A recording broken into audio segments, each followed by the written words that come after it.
প্রতিষ্ঠা করতে পারে। এছাড়া অন্য কোনো মতাদর্শ, অন্য কোনো তন্ত্রমন্ত্রের দ্বারায় মানুষ শান্তি পায়নি, পাবেও না। তো আল্লাহ রাব্বুল ইজ্জত ওয়াল জালাল এই কথাই বলে দিয়েছেন পবিত্র কালামে মাজিদের সূরাতুস সাফের 9 নম্বর আয়াতে। আল্লাহ রাব্বুল আলামিন तमाम পৃথিবীর মানুষকে জানায় দিয়েছেন,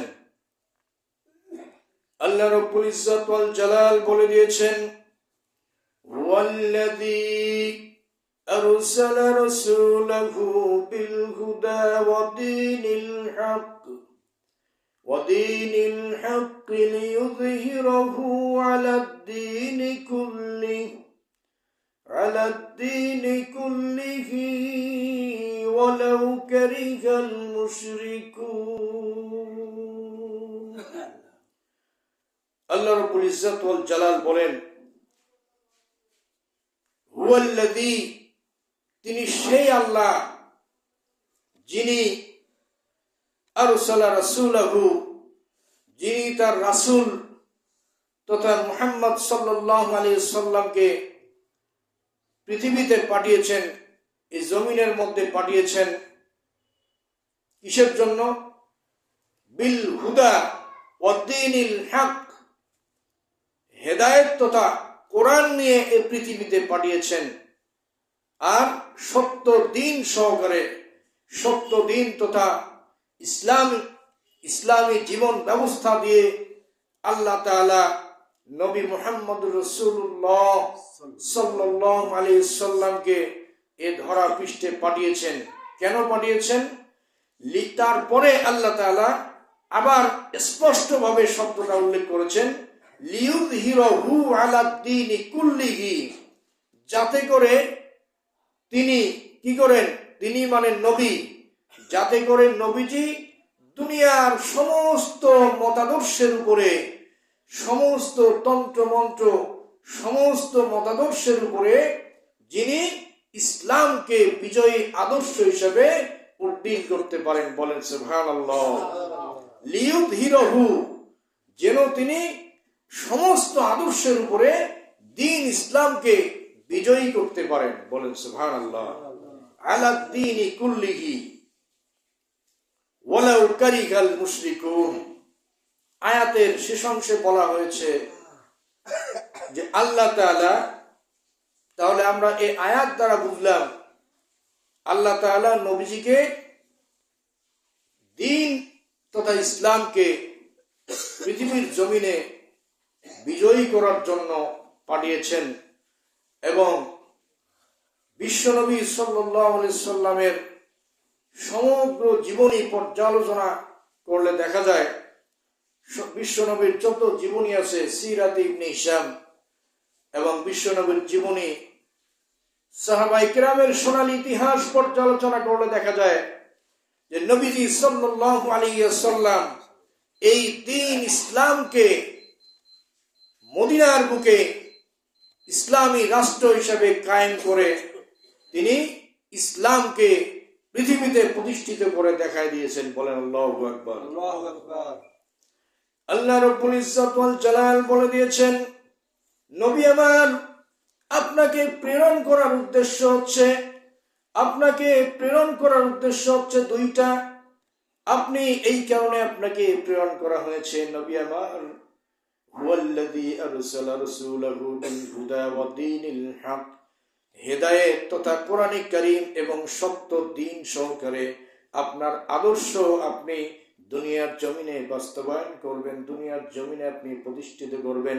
এই কারণে আপনাকে পৃথিবীর জমিনে প্রেরণ করা হয়েছে। ওয়ালাউ কারিহাল মুশরিকুন, এবং আপনার আদর্শ, আল্লাহ তাআলার কোরআনের আদর্শ, আপনার জীবনের আদর্শ প্রতিষ্ঠা করতে গিয়ে মুশরিকরা, কাফেররা, বেঈমানেরা যদিও এটাকে অপছন্দ করে, তাতে আপনার কিছু যায় আসে না। আপনাকে যে উদ্দেশ্যে আমি পাঠিয়েছি সেই উদ্দেশ্য আপনি বাস্তবায়ন করবেন, এটাই হচ্ছে আপনার বড় কাজ। বলেন সুবহানাল্লাহ। আল্লাহর নবী আখিরি জামানের পয়গম্বর বিশ্ব নবী মুহাম্মদ আরবি সাল্লাল্লাহু আলাইহি ওয়াসাল্লাম এই দ্বীনকে কায়েম করার জন্য 40 বছরে যখন নবুয়ত প্রাপ্ত হলেন, নবুয়ত প্রাপ্ত হওয়ার পরে মক্কি জীবনে 13টা বছর যাবত তিনি চেষ্টা করেছেন। কয় বছর? 13 বছর যাবত তিনি চেষ্টা করেছেন, দাওয়াত দিয়েছেন, প্রত্যেকটা মানুষের বাড়ি বাড়ি গিয়েছেন, বাড়ি বাড়ি, হাটে বাজারে, গঞ্জে গ্রামে সবখানে ছুটে বেরিয়েছেন, মানুষকে তাওহীদ তথা একত্ববাদের দাওয়াত দিয়েছেন। কয় বছর?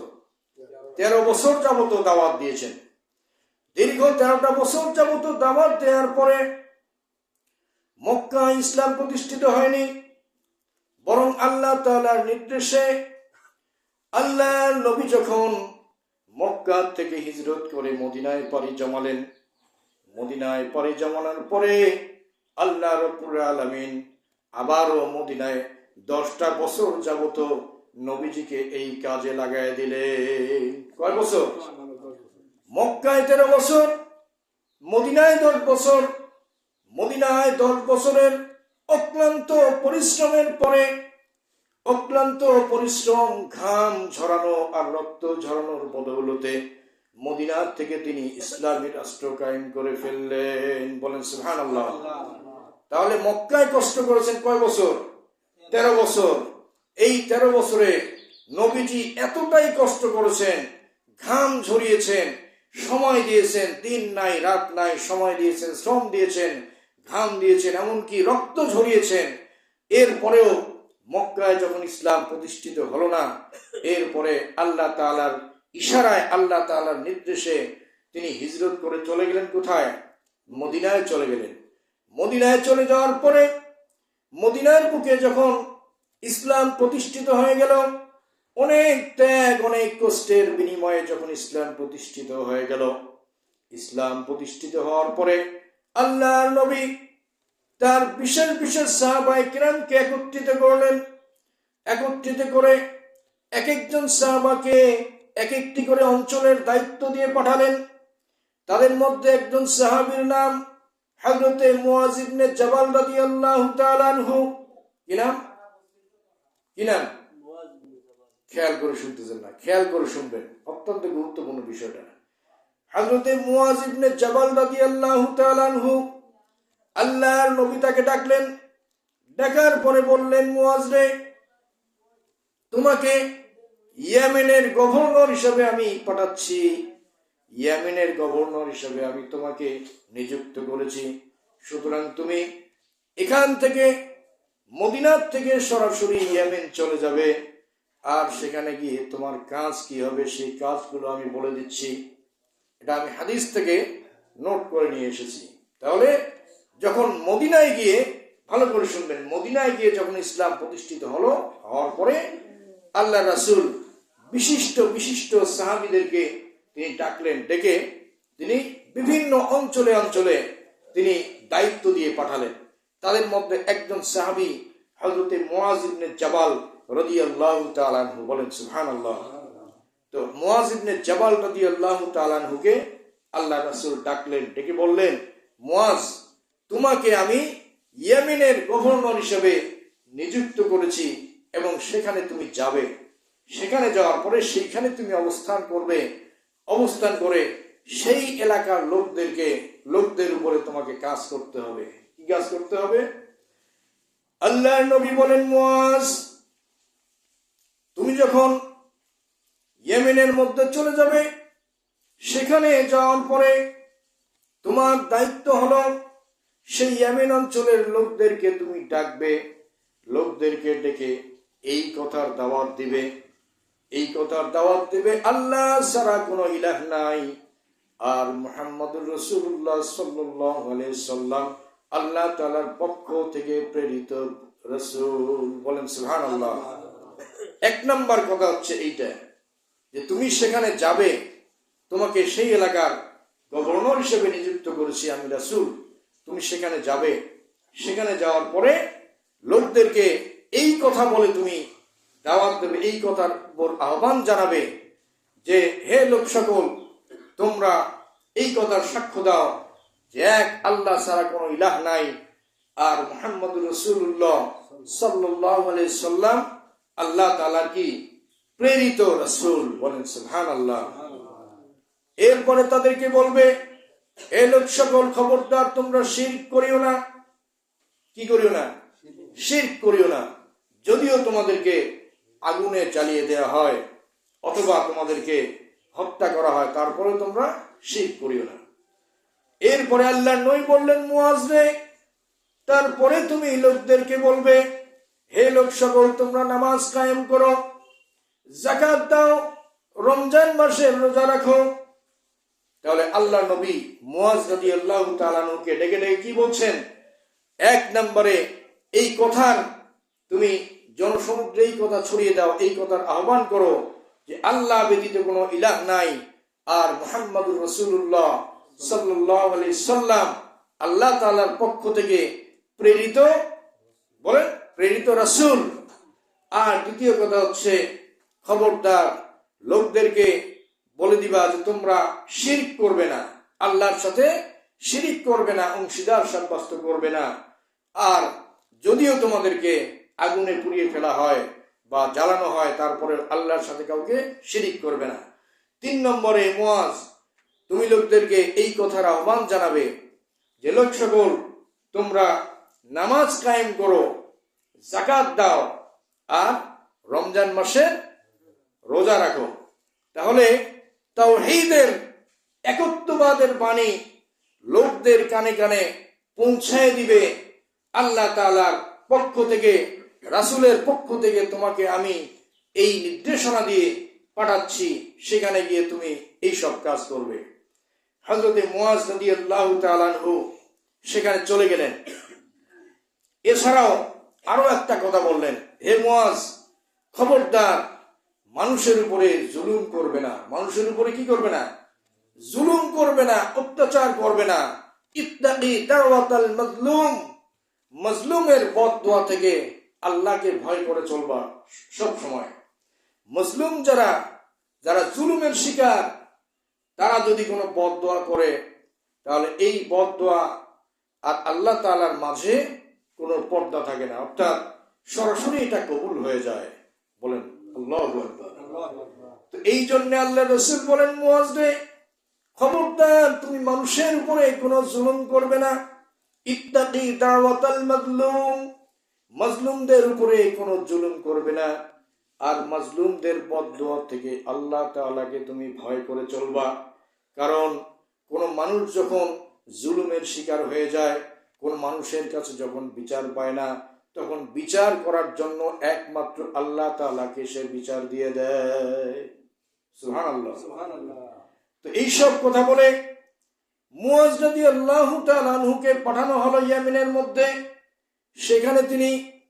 সেখানে গিয়ে আল্লাহ রাসূলের এই কথাগুলো অক্ষরে অক্ষরে তিনি প্রতিপালন করলেন, এবং গোটা ইসলামী, গোটা মদিনা জুড়ে, গোটা আরব কান্ট্রি জুড়ে তখন যে সমস্ত সাহাবায়ে কেরামকে যে যে দায়িত্ব দিয়ে প্রেরণ করা হয়েছিল, সেই সমস্ত সাহাবায়ে কেরাম প্রত্যেকেই তাদের নিজ নিজ দায়িত্ব আঞ্জাম দিয়েছেন। বলেন সুবহানাল্লাহ।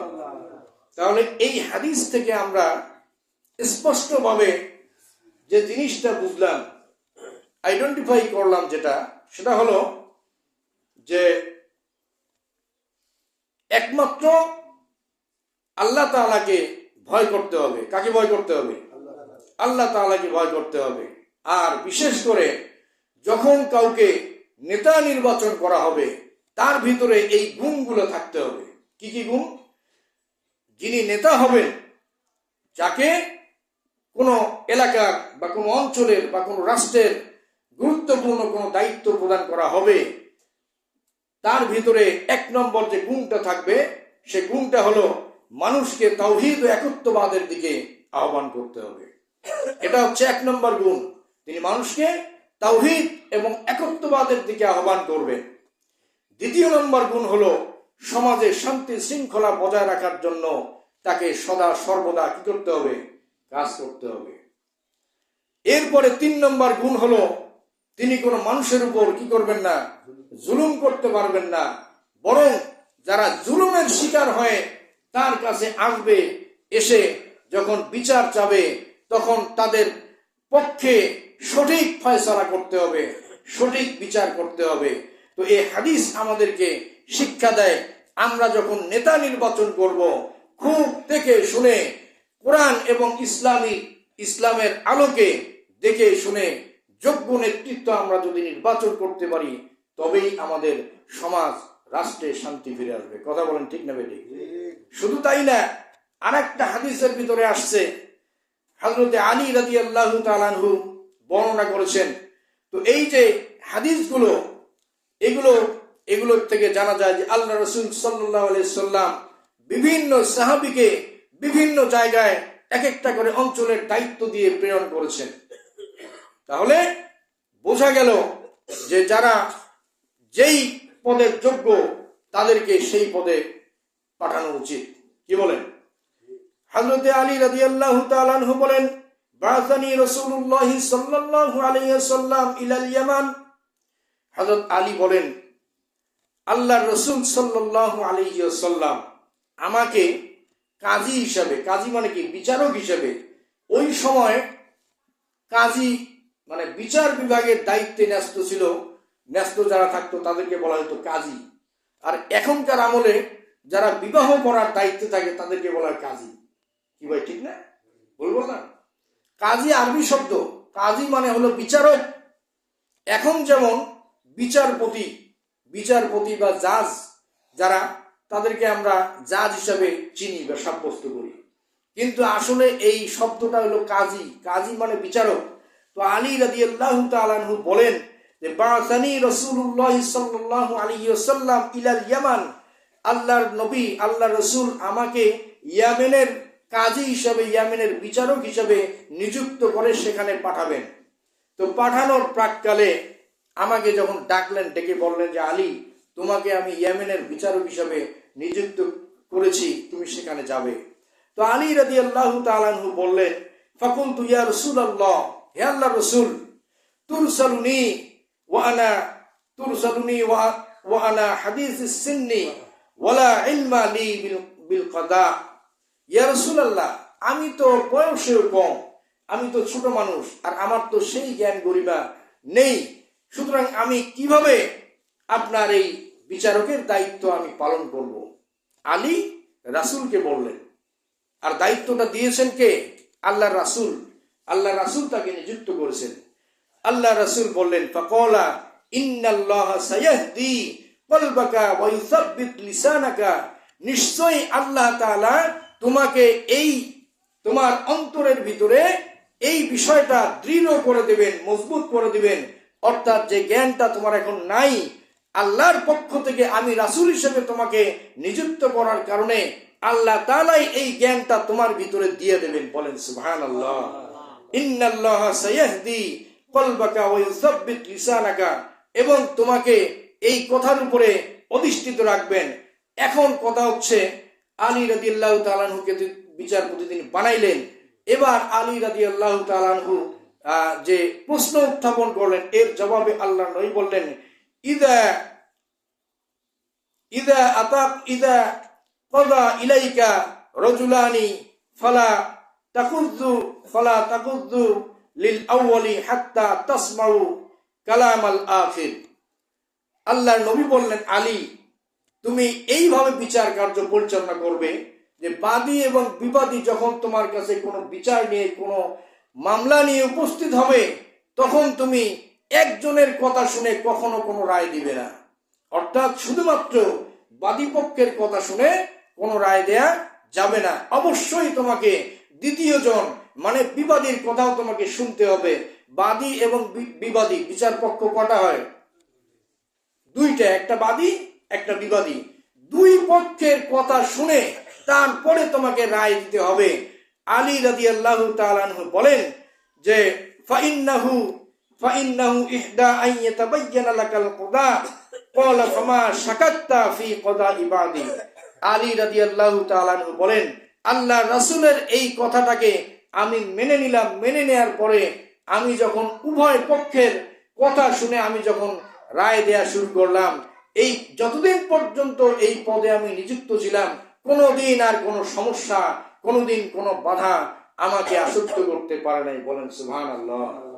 তাহলে বোঝা গেল আল্লাহ রাসূল সাহাবায়ে কিরামকে বিচারক হিসেবে নিয়োগ দিয়েছেন, কোন এলাকার গভর্নর হিসেবে নিয়োগ দিয়েছেন, কোন এলাকার বিশেষ দায়িত্ব দিয়ে প্রেরণ করেছেন। তাহলে বোঝা গেল এই যে দায়িত্ব, এই যে নেতা নির্বাচন, এটার মধ্যে কোরআন এবং ইসলামের নির্দেশনা রয়েছে।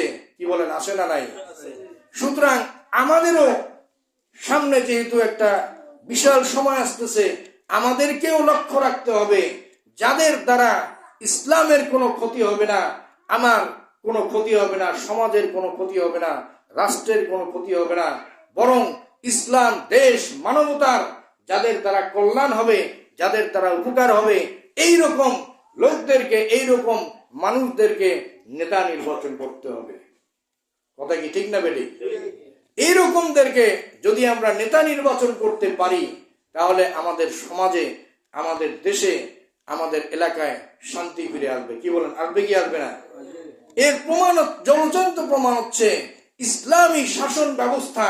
আপনি পড়ে দেখেন না সাহাবায়ে কেরামের সোনালী ইতিহাস, হযরত ওমরের ইতিহাস, এরপরে আবু বকর রাদিয়াল্লাহু তাআলা আনহুর খেলাফত কাল, এগুলো আপনি পড়ে দেখেন, তাহলে বুঝতে পারবেন ইসলাম যে কি জিনিস। একবার যদি ইসলামকে আমরা ক্ষমতায় নিয়ে আসতে পারি, একবার যদি ইসলামকে সংসদে, কোরআনকে যদি একবার সংসদে নিয়ে আসতে পারি, তাহলে দেশের আপামর জনসাধারণ বুঝতে পারবে এবং আমূল পরিবর্তন হয়ে যাবে। এজন্য একবার যদি ইসলামকে নিয়ে আসা যায়, তাহলে পরবর্তীতে মানুষ আর ইসলাম ছাড়া অন্য কিছুকে চাইবে না। কথা কি ঠিক আছে? পরবর্তীতে মানুষ ইসলামের সুশীতল ছায়ায় আশ্রয় গ্রহণ করে যে শান্তি লাভ করবে, এই শান্তি পরবর্তীতে আর কখনো ভিন্ন কোন মতাদর্শকে, ইসলাম ছাড়া অন্য কোন আদর্শকে মানুষ আর গ্রহণ করবে না। এই জন্যে ইতিপূর্বে যারা দুর্নীতি, দুঃশাসনের মাধ্যমে অতিষ্ঠ করে তুলেছিল, তারা কখনোই চায় না যে ইসলামপন্থীরা, ইসলামী শক্তি ক্ষমতায় আসুক। এটা কিন্তু তারা কখনোই চায় না। এজন্য আমাদেরকে আর ভুল করা যাবে না। যেহেতু সামনে সুযোগ আসতেছে, দীর্ঘ 15টা বছর যাবত আমরা আমাদের ন্যায্য অধিকার প্রয়োগ করতে পারি নাই। কথা বলেন ঠিক না বেটি? এজন্যে এবার আমরা আমাদেরকে দৃঢ় প্রত্যয় নিতে হবে, আমাদের মনে মনে প্রতিজ্ঞা করতে হবে, না আর ভুল করা যাবে না। এবার আমরা এমন যোগ্য কোন নেতাকে নির্বাচন করব, যাদের মাধ্যমে সমাজের আপামর জনসাধারণের উপকার হবে, ইসলাম, দেশ, মানবতার উপকার হবে। এটা যদি আমরা করতে পারি, ইনশাআল্লাহ আগামীতে রাষ্ট্র ক্ষমতায় থাকবে ইসলাম। কথা বলেন ঠিক না বেটি? এজন্য আমাদেরকে সেই অনুযায়ী আগাতে হবে, সেই চেষ্টা ফিকির করতে হবে, সেই কাজ আমাদেরকে করে যেতে হবে। আল্লাহ রাব্বুল ইজ্জত ওয়াল জালাল আমাদের সবাইকে সেই পথে, সেই মতে অগ্রসর হয়ে ইসলামকে প্রতিষ্ঠিত করার জন্য আমাদের সবাইকে কাজ করার তৌফিক দান করুন। ওয়া আখিরু দাওয়ানা আলহামদুলিল্লাহি রাব্বিল আলামিন। যারা সুন্নাত পড়েন নাই, 4 রাকাত কাবলা জুমার সুন্নাত পড়েন।